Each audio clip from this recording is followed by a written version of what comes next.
길이 있어요. 길. 그래서 그 길을 따라 사람도 움직이고요, 모든 것들이 움직여 갑니다. 바다가 넓죠. 그리고 거기에는 길이 보이지 않습니다. 그래서 그냥 아무데나 가고 싶은 대로 가면 되는 줄로 아는데, 여러분 바다에도 길이 있잖아요. 그래서 그 길을 따라 모든 배들이 움직여 갑니다. 하늘도 마찬가지죠. 하늘에 무슨 길이 있을까? 그런데 하늘에도요 길이 있어요. 하늘길이 있어요. 그래서 비행기들이 자기 마음대로 막 다니지 않아요. 하늘의 길을 따라, 항로를 따라 움직여 가는 겁니다. 모든 것이 길이 있고 길을 따라 움직여 가는 거예요. 우리는 어떨까요? 우리 생각을 가만히 보면 그냥 자유롭게 내가 원하는 대로, 내가 느낀 대로, 그냥 내가 생각하는 대로 가는 것 같지만, 그런데 여러분 우리 생각에도 길이 있는 거 아세요? 사람마다 자기에게 정해진 생각의 길이 있어요. 마치 습관적으로 드러내는 생각의 패턴 같은 것들이 있어요. 그래서 어떤 사람들을 보면 그 생각의 길이 굉장히 부정적이고 소극적이고 비관적인 사람이 있죠. 이런 사람은요, 그 어떤 환경 속에서도 가는 길이 그렇기 때문에 부정적이고 소극적이고 비관적이에요. 근데 어떤 사람들은요, 적극적이고 그리고 창조적인 생각의 길이 있는 사람들이 있어요. 이런 분들은요, 아무리 어렵고 힘들어도 그 가운데 창조적이고 적극적인 그러한 생각의 길을 가는 겁니다. 이 길이 중요합니다. 왜냐하면 어떤 생각의 길을 가지고 있느냐에 따라 사실은 그 사람의 삶이 결정되거든요. 여러분, 사람은요, 어떤 옷을 입고 어떤 음식을 먹으며 어떤 집에 사느냐 하는 것보다 더 중요한 것이 어떤 생각을 하느냐라는 거예요. 여러분, 어떤 생각하고 계십니까? 여러분은 여러분의 인생을 살아가면서 어떠한 사건을 대할 때, 여러분 그 사건을 대하는 여러분들의 생각의 길은 어떤 길입니까? 오늘 맥주감사주일이에요. 우리 신앙의 선진들이 그 어려운 보릿고개를 넘으면서 보릿고개 끝에서 수확한 보리, 그 보리 한 줌을 손에 쥐고 감사했었죠. 여러분, 여러분, 감사라는 말, 우리가 뭐 영어로 땡큐 얘기하잖아요. 그 땡라고 하는, 그 감사라고 하는 그 말의 어원이 어디에서 나온 줄 아세요? think, 생각하다에서 나왔어요. 그러니까 감사한다는 것과 생각하는 것은 같은 어원이에요. 그래서 깊이 생각하면 감사해요. 또 감사하면 그 생각이 더 깊어지는 거예요. 그래서 사람들을 가만히 보세요. 어떤 사람은 분명히 다른 사람보다 더 많이 가졌어요. 나보다 더 많이 가졌는데, 그런데 어떤 사람은 그것에 절대로 감사하지 못해요. 오히려 더 덜 가졌다고 불평하고 원망하죠. 그런데 나보다 적은 것을 가진 사람은 사람들 가운데도 보면요, 그것을 가지고 너무 감사하고 기뻐하고 행복해하는 사람들이 있어요. 그래서 여러분, 감사라고 하는 거는요, 환경에서 오는 게 아니에요. 내가 무엇을 가졌냐가 아니에요. 생각에서 오는 거예요. 생각. 여러분 어떻습니까? 오늘 감사절 주일 아침에 여러분들의 마음속에 이 감사가 있는지, 감사가 있는 마음이 행복해요. 감사가 있는 그 마음이 축제 자리인 겁니다. 오늘 이 맥주감사주일 아침에 여러분 마음속에 이 감사가 넘쳐날 수 있기를 바랍니다. 어떻게 해야 될까요? 그러려면 우리 마음속에 감사라고 하는 생각의 길이 우리에게 있어야죠. 오늘 어떻게 우리가 감사하며 살 수 있을까? 어떻게 우리의 생각이 바르게 날 수 있을까? 오늘 주어진 말씀을 통해서 함께 그 답을 찾아보는 그런 귀한 시간이 될 수 있기를 바랍니다. 자, 오늘 우리가 히브리서 3장을 읽었죠. 1절을 보겠습니다. 그러므로 함께 하늘의 부르심을 입은 거룩한 형제들아, 우리의 믿는 도리의 사도시며 제사장이신 예수를 깊이 생각하라. 자, 오늘 히브리 3장을 시작하면서 먼저 오늘 히브리서 기자는요, 히브리서를 읽는 사람들을 향해서 뭐라고 얘기해요? 함께 하늘의 부르심을 입은 거룩한 형제들아, 이렇게 불러요. 여기 함께라고 하는 말, 이 말의 의미는요, 어떤 것을 함께 하는 사람, 나와 무엇을 나누는 사람, 혹은 함께 공유하는 사람의 의미인 거예요. 그러니까 파트너 혹은 쉐어러, 그런 의미입니다. 근데 무엇을 함께 한다고요? 부르심이에요. 어떤 부르심인가요? 하늘의 부르심이에요. 하늘의 부르심. 하늘의 부르심. 그러기에 오늘 함께 하늘의 부르심을 입은 형제들, 그러니까 함께 하늘을 향해 순례의 길을 가는 사람들인 거예요. 그러기에 그리스도인의 정체성은요, 하나님께 부르심을 받은 자들이고 부르심에 참여하는 사람들입니다. 이 부르심에 참여하는 사람들. 왜 지금 하나님의 하늘의 부르심에 참여한 사람들이라고 부를까요? 여러분, 히브리서는요, 헬라어 성경의 제목에서 왔는데 그 제목이 히브리인들에게 이런 제목이에요. 그러니까 이 히브리서를 썼던 첫 번째 1차 수신자들은 히브리인들, 더 정확히 얘기하면 유대인 그리스도인들이에요. 유대인으로서 개종해서 그리스도인이 된 사람이에요.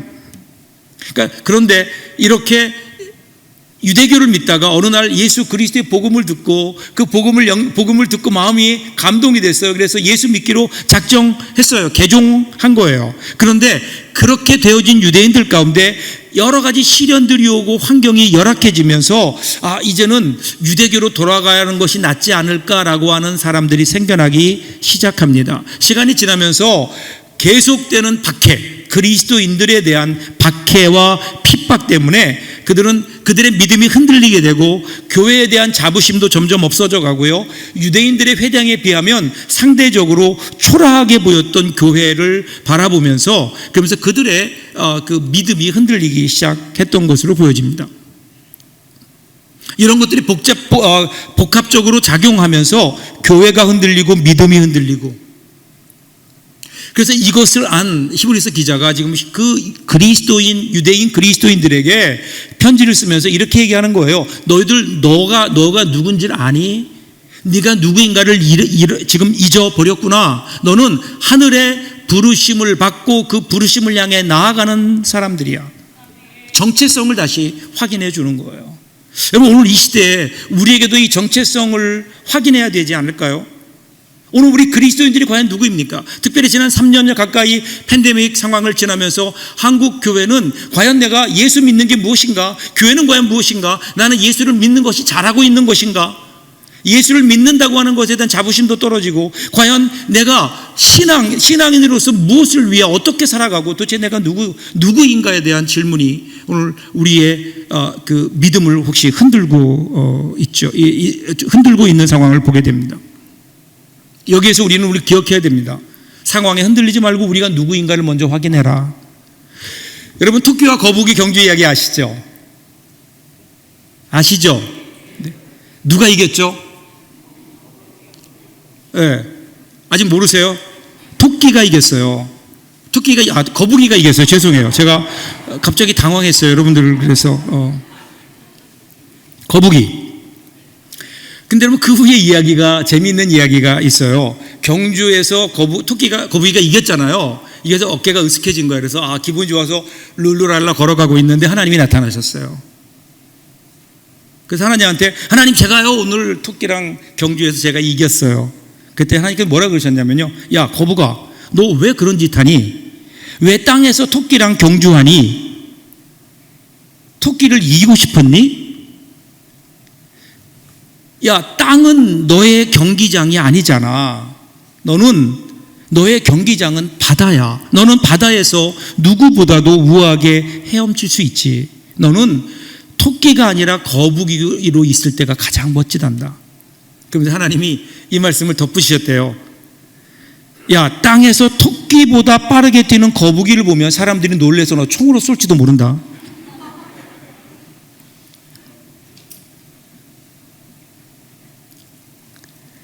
여러분, 수박이 부럽다며 자기 몸에 줄을 그을 필요가 없어요. 호박은 호박으로서의 분명한 부르심이 있고요. 수박은 수박으로서의 역할이 있는 거예요. 여러분, 하나님이 보시기에 아름다운 삶이 어떤 삶일까요? 나에게 주어진 부르심, 나의 부르심을 따라 살아가는 거예요. 나에게 주어진 사명을 따라 살아가는 거예요. 사명을 흉내낸 것 아니라 그냥 내 자신, 나에게 주어진 사명을 다할 때인 거예요. 이 부르심을 따라 살아가고 있느냐라는 거예요. 세상이 어떻게 보든, 세상이 어떻게 흔들든 거기에 흔들리지 말고 하나님이 부르신 거룩한 부르심, 하늘의 부르심을 따라 오늘 너희는 걸어가고 있는 영적 순례자로서의 삶을 살아가고 있느냐. 제발 토끼 흉내 내지 말라는 거예요. 이 세상에서 빨리 달리려고, 이 세상에서 다른 사람보다 높게 가려고 노력하지 말고, 왜냐하면 너희는 이미 하늘에 속한 사람들이고 하늘을 향해 나아가는, 우리의 발걸음이 하늘을 향해 나아가는 그 영적인 순례자로서의 삶을 살아가야 되는데, 혹시 우리가 이 방향을 잃어버린 것 아닐까요? 그냥 이 세상에서 남들보다 조금 더 빠르게 달린다고요? 여러분, 하나님이 원하시는 삶이 그것이 아니잖아요. 이 세상에서의 경주가 아니라 하늘을 향해 저희들 지치지 않고 묵묵히 한 발 두 발 하늘을 향해 나아가는, 부르심을 따라가는 영적 순례자로서의 삶을 살아가는 저와 여러분들 될 수 있기를 주님의 이름으로 축복합니다. 그 부르심을 생각해라. 하나님의 부르심을 생각해라. 그리고 이 부르심의 내용을 설명해요. 두 단어로 설명하는데, 먼저 믿는 도리의 사도, 그렇게 얘기해요. 여기서 믿는 도리라고 하는 것은 우리의 신앙 고백이에요. 신앙의 내용들이에요. 그 신앙의 사도, 왜 사도라고 했을까요? 여러분, 사도는요, 보내심을 받은 자라는 뜻이에요. 그러니까 하나님께서 예수 그리스도를 이 땅에 보내셨죠. 무엇을 위해 보내셨나요? 이 땅에 하나님의 뜻을 이루고 죄로 인해 죽을 수밖에 없는 사람들을 구원하시기 위해서 하나님께서 보내신 그 구원의 사도, 그분이 예수 그리스도라는 거예요. 사도라는 말은 예수님에게 사도라는 이름을 단어를 붙인 건 여기가 유일해요. 예수님께서 그와 같은 사도이셨다. 인류를 구원하기 위해 보냄을 받은 사도이신 거예요. 그뿐 아니에요. 또 하나는 대제사장이다, 이렇게 얘기해요. 예수를 생각해야 되는데, 그분이 첫 번째는 모든 우리의 어떤 믿음의 사도이신 예수 그리스도, 또 하나는 대제사장. 대제사장은 누구죠? 인간의 허물과 죄를 대신 지고 하나님 앞에 나아가는 사람. 예수님이 이를 위해 이 땅에 오신 거예요. 오셔서 십자가를 통해 우리의 죄를 대속하시고 우리의 죄를 대신 짊어지시고 죽으심으로 하나님과 우리 사이를 화목하게 하신, 그래서 우리가 하나님께 나아갈 수 있는 길을 열어놓으신 그 예수. 여러분, 기독교 신앙은요, 예수 그리스도의 터 위에 있어야 합니다. 신약과 구약 전체가 누구를 지향하고 있나요? 예수 그리스도를 지향하고 있어요. 그러기에 만약에 우리가 예수를 믿는다고 하면서 신앙생활 한다고 하면서 예수가 누구인지는 모른다면, 예수를 생각하지 않는다면, 예수님에 대한 분명한 고백이 없다면, 과연 여러분, 우리 신앙이 진짜 신앙일까요?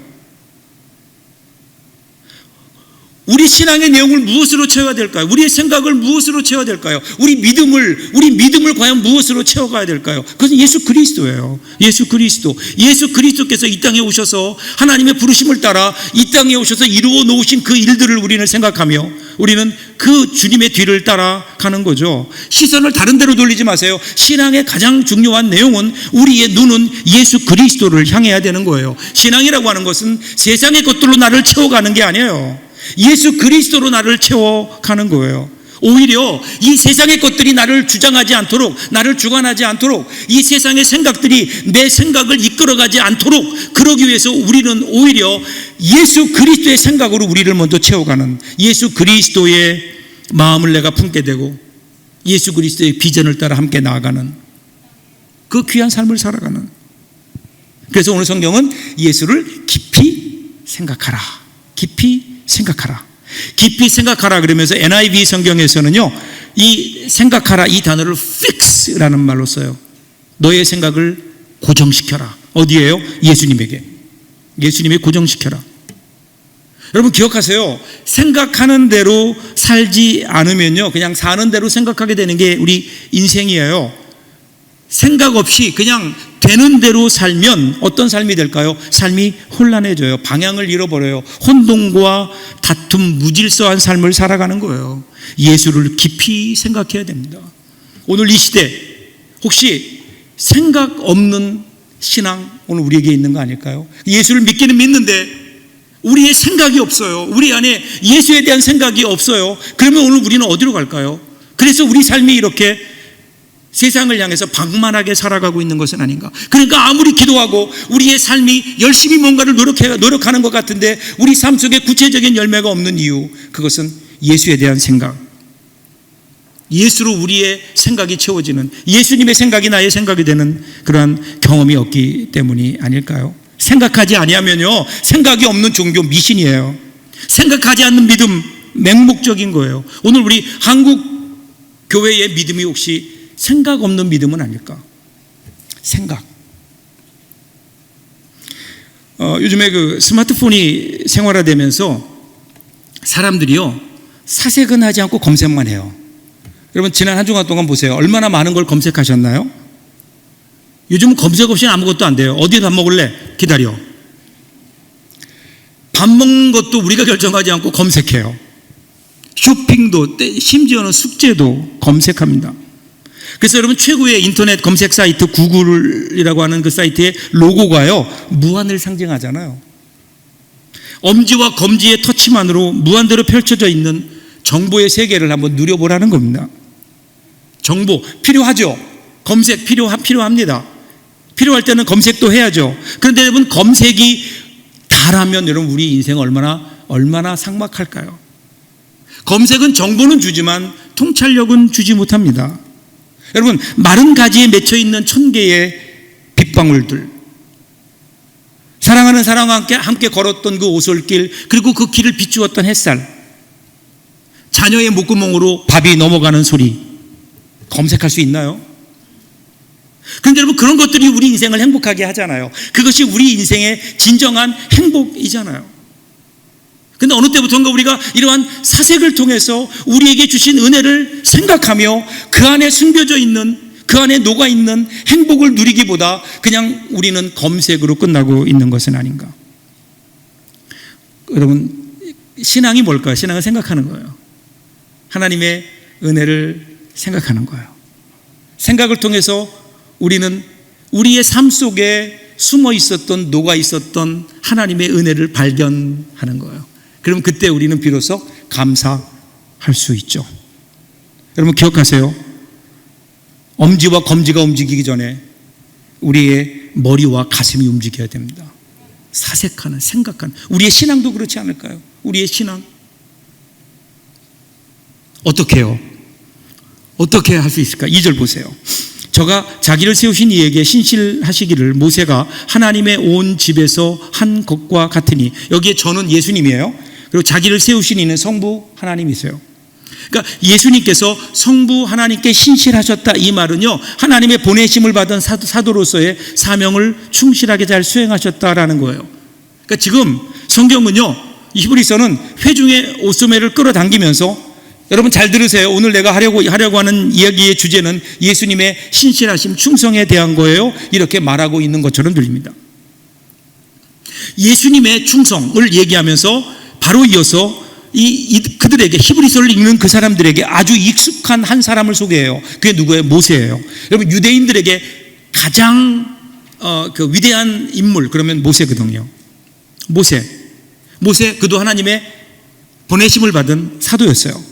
모세가 이스라엘 백성들이 이집트에서 노예 생활하고 있을 때 그들을 끌어내어서 그들을 그곳에서 출애굽시켜서 적과 꿀이 흐르는 땅 가나안으로 인도하라. 이것이 하나님께서 모세에게 주신 사명이에요. 그것을 위해 부르셨어요. 그런데 여러분, 모세가 그 일을 위해 자기 목숨 걸고 그 일을 감당하잖아요. 충성을 다했잖아요. 그래서 하나님께서 모세를 향해서 민수기 12장에 보면 그는 나의 온 집에 충성함이라 이렇게 말씀하셨어요. 충성했어요. 이 충성했던 것 같이 예수님도 하나님께 충성하기를 모세가 충성했던 것처럼 하셨다라는 거예요. 여러분, 예수님도 하나님에게 구원을 위해서 이 땅에 보내심을 받은 사도죠. 보내심을 받았죠. 그래서 예수님이 이 땅에 하나님의 뜻을 따라 오셨고, 하나님의 뜻을 따라 이 땅에서 사셨고, 그리고 하나님의 뜻을 따라 십자가에서 죽으셨어요. 그로 말미암아 이 땅에 새로운 구원의 길을 여셨어요. 그러니까 예수님도, 그리고 모세도 보면 하나님께서 부르신 부르심에 최선을 다해서 신실했다, 충성을 다했다, 이렇게 얘기해요. 그런데 이어지는 3절 보세요. 저는 모세보다 더욱 영광을 받을 만한 것이 마치 집 지은 자가 그 집보다 더 존귀함 같으니라. 집마다 지은 이가 있으니 만물을 지으신 이는 하나님이시라. 유대인들에게 모세가 대단한 사람이긴 하지만 그러나 예수님과 비교할 수 없다는 거예요. 여러분, 지금 히브리서 기자는 모세를 깎아내리는 게 아니라 예수 그리스도를 높이는 거예요. 그분이 누구인가를 설명하는 거예요. 모세는 피조물이에요. 예수님은 창조주라는 거예요. 모세는 집이라면, 지어진 집이라면 그 모세라고 하는 집을 지은 분이, 건축자가 하나님이시고 예수 그리스도이신 거예요. 그런데 지금 예수 그리스도가 어떻게 하셨다고요? 예수 원래 창조주이신 하나님께서 하나님과 동등됨을 취할 것으로 여기지 아니하시고 자기 몸을 비어 종의 형체를 가지사 육신을 입으시고 이 땅에 오셔서 인간의 모습을 입고 이 땅에 오셔서 보내신 하나님의 뜻을 따라 최선을 다했다, 충성했다, 신실하게 그 일을 감당했다, 그렇게 얘기하는 거예요. 자, 5절 6절 상반절까지 보세요. 또한 모세는 장래에 말할 것을 증언하기 위하여 하나님의 온 집에서 종으로서 신실하였고 그리스도는 하나님의 집을 맡은 아들로서 그와 같이 하셨나니. 한 걸음 더 나가요. 모세가 그 어떤 일을 했는가? 그러면 장래에 말할 것, 다시 말하면 오실 예수 그리스도를 증언하기 위해 충성했다, 이렇게 설명해 나가요. 무슨 말일까요? 신명기 18장 15절 보면요, 내 하나님의 여호와께서 너희 가운데 너의 형제 중에서 너를 위하여 나와 같은 선지자 하나를 일으키시리니 너희는 그의 말을 들을지니라. 결국 모세가 지금 하나님의 충성했다, 이게 뭐예요? 예수 그리스도를 증언했다는 거예요. 이제 예수 그리스도께서 오실 거예요. 그러니까 모세가 한 일이 뭐냐면 이제 곧 예수님, 예수 그리스도께서 오실 터인데 그분에 대해서 증언하는 자로서의, 예언자로서의 그 모세가 충성을 다했다. 그런데 예수님은 어때요? 예수님은 그 집의 주인이었다고요. 사실은 충성할 필요가 없는 분이에요. 그런데 그분이 인간의 몸을 입고 이 땅에 오셔서 주인이었지만 주인으로서 최선을 다하신 거예요. 여러분, 이 종으로서의 충성은 한계가 있어요. 그러나 주인으로서의 충성은 한계가 없는 거예요. 그래서 보세요. 모세는요, 이스라엘 백성들을 인도하다가 힘이 드니까 어떻게 해요? 하나님, 차라리 나를 죽여주십시오, 그렇게 기도했죠. 그러나 예수님은 어떻게 하셨어요? 구속을 위해서, 구속의 사역을 위해서 죽기까지 복종하셨어요. 그러니까 하나님께서 그의 이름을 지극히 높이시고 모든 무릎을 그 이름 아래 꿇게 하시고 모든 입으로 주라 시인하게 하셔서 하나님께 영광을 돌리게 하셨다, 나오잖아요. 이게 하나님의 예수 그리스도의 영광이라는 거예요. 자, 여러분, 왜 이런 얘기를 할까요? 자, 모세가 누구냐? 그도 하나님께 부르심을 받은 사도로 최선을 다했다, 부르심을 따라 성실하게 충성되게 살았다, 심지어는 주인 되시는 예수 그리스도께서 이 땅에 인간의 몸을 입고 오셔서 우리에게 보여주신 모습이 뭔가? 충성이라는 거예요. 부르심에 따라 최선을 다하며 살았던 그 충성됨. 그렇다면 오늘 우리는 어떤가 하는 거예요. 지금 여러분, 히브리서를 읽고 있는 사람들, 지금 예수 그리스도를 믿기로 작정했는데 그런데 여러 가지 환경이 어려워요. 주위에서 핍박이 있어요. 경제적으로도 어려워요. 그러니까 그들이 내가 과연 예수 믿는 게 잘하는 것일까? 믿음이 흔들리고 있다고요. 그들을 향해서 지금 말씀하시는 거예요. 예수 그리스도께서도 충성하지 않았느냐?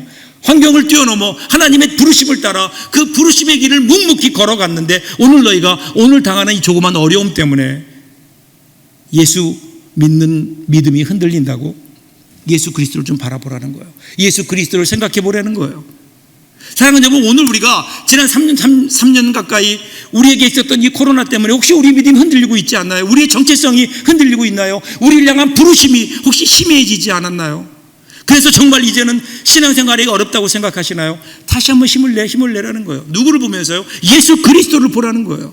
예수 그리스도께서 이 땅에 오셔서 우리에게 보여주셨던 그 부르심을 따라 최선을 다했던 그 모습을 보면서 오늘 우리도 그 길을 가야 되지 않겠느냐. 이 길이 쉽지 않아요. 그러니까 6절 하반절에서 어떻게 얘기해요? 우리가 소망의 확신과 자랑을 끝까지 굳게 잡고 있으면 우리는 그의 집이라. 이 말씀의 포인트는 어디 있는가 하면요, 소망의 확신과 자랑을 끝까지 잡고 있는가라는 거예요. 끝까지. 우리 예수 믿는 사람들이 믿음이 있죠. 그렇잖아요. 우리가 신앙이 있잖아요. 예수 그리스도가 누군지도 알잖아요. 그분이 우리의 죄를 사하셨는지도 알잖아요. 그분이 우리의 구세주라 고백하잖아요. 그런데 과연 그런 자로 그런 예수 믿는 사람으로 살고 있는가라는 거예요. 믿음을 가진 자로서 살아가고 있는가? 그렇지 못한 것 같아요. 평안할 때는 하나님께 감사해요. 믿음이 있는 것 같아요. 그런데 역경이 오고 고난이 오면 우리는 그 믿음을 잃어버리고 세상 속에서 허덕이며 지냅니다.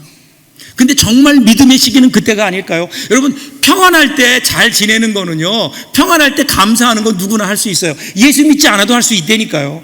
그런데 예수 믿는 사람들의 그 믿음의 그 은혜는, 믿음의 힘은 어디에 있을까요? 어려운 환경 속에서 감사하는 거예요. 좌절하지 않는 거예요. 그것을 이겨내는 힘이 있는 거예요. 고난의 시기에도 굳건히 서서 실망하지 않고 좌절하지 않고 버텨가는 것이 여러분 진짜 믿음이잖아요. 그 방법이 뭐냐? 소망의 확신과 자랑을 끝까지 굳게 잡으라는 거예요.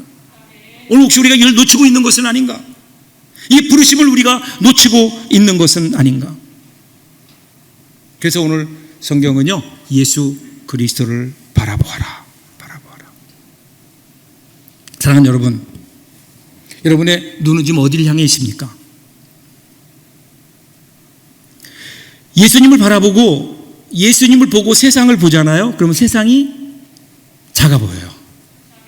예수 그리스도를 보고 세상을 보면 세상이 괜찮아요. 이길만 해요. 그런데 여러분, 예수님 생각 없이, 예수님 보는 거 없이 세상을 보면요, 두려워요. 금방 세상이 끝날 것 같아요. 여러분, 구약의 다윗을 보세요. 다윗이 골리앗을 두려워하지 않았던 이유가 어디에 있을까요? 더 큰 힘을 가져서가 아니잖아요. 다윗이 골리앗보다 크기 때문이 아니잖아요. 그가 가진 창과 무기가 더 뛰어난 것이 아니잖아요. 더 큰 힘을 가져서가 아니에요. 하나님을 봤어요. 하나님을 먼저 생각하고요. 그의 생각 속에는 하나님이 있었어요.